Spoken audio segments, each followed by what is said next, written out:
Кыргыз Республикасынын президенти Жапаров Садыр Нуркожоевич. 5 марта прошла встреча судейского корпуса страны с президентом Кыргызской республики Садыром Жапаровым. В мероприятии приняли участие судьи страны, представители аппарата президента Жогорку Кенеша и правительства Кыргызской республики.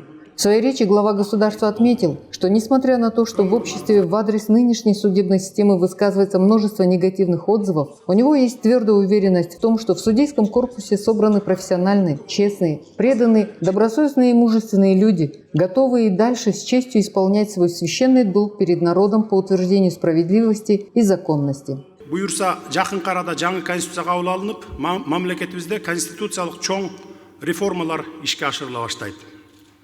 Алардын алкагында соттук укуктук реформа боюнча дагы алгылыктуу иштер кечиктирилгис шартта аткарылууга жатат. Себеби өзүнүн чечимдери менен соттор жашоонун бардык жактарында таасир этет жана биз декларативдүү түрдө эмес, реалдуу түрдө сот тутумунун өнүгүүсүнө зарыл болгон институционалдык жана укуктук ченемдик негиздерди түзүп беришибиз керек.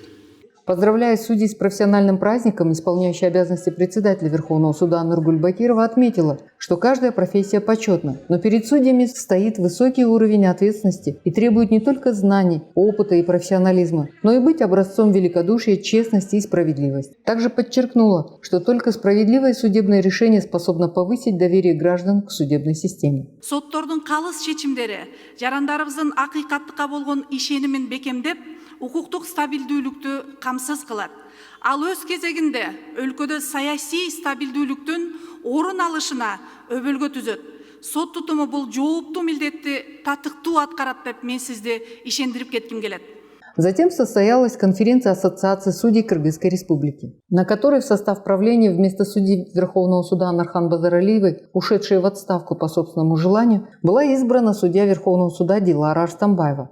Секретарем ассоциации был избран судья Первомайского районного суда города Бишкек Сатарбек Улу Мирбек. В ходе праздничного мероприятия были вручены награды и отличительные знаки ряду судей от Верховного суда Жогорку Кенеша и правительства.